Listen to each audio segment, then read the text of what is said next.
Hello, good moed. Pesach is the Yom Tov of redemption, so it's natural that towards the end of it we turn our thoughts to the ultimate redemption, the coming of Mashiach, the Messiah.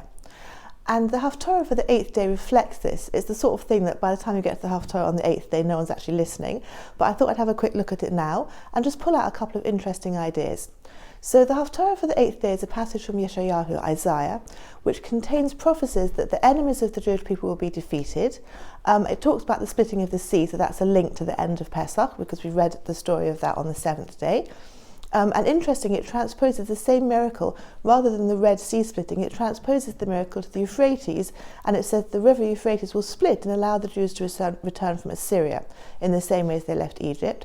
And it ends on a very positive note.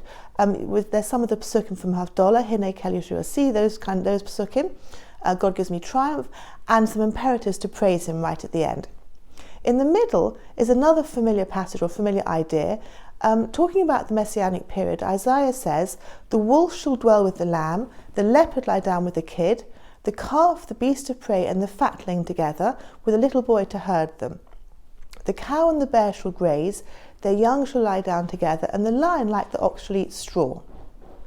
I'm not going to tell that old joke again about what happened when they kept on trying to fulfill this prophecy, but that actually happened. That story actually happened in the biblical zoo in Yerushalayim, which some of you may have visited, and if you haven't, it's worth a visit.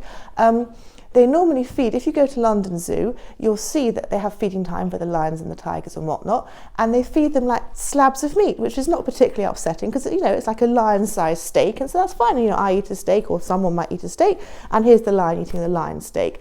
But it turns out that in the biblical zoo, in order to sort of keep the animals in a more natural environment, they feed them small dead animals, which they get from some supply. They don't sort of kill off their own animals and give them to the big ones, but they get whole animals. And they normally do it in the evening after the visitors have gone home. And this time there was a bit of a mess up, and the lion, instead of eating its rabbit in the evening when there wasn't anybody there, or eating it in its hut, decided it would like to have a picnic, and it took outside a whole dead rabbit and started eating it when there was a whole bunch of children there watching, which caused quite a lot of distress, and the zoo had to apologise.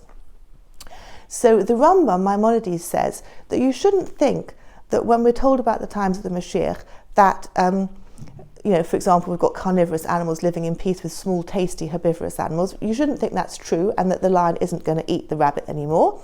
He says all these ideas are parables and riddles, and he compares the Jewish people to the lamb and the kid, and the more aggressive nations of the world to the carnivores, and says that in the future the Jewish people will be able to dwell in safety because the other nations would have seen the light, as it were, and they won't steal or destroy anymore, and they'll only eat permitted food peacefully like a lion eating straw.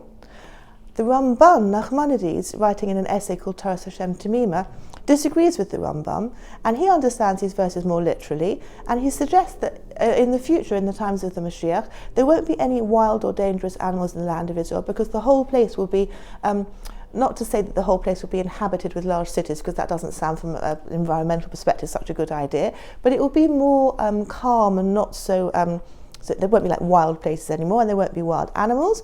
And that also the whole land will revert to the ideal state in the Garden of Eden, and so that not only will the humans be vegetarian, but the animals will also be vegetarian.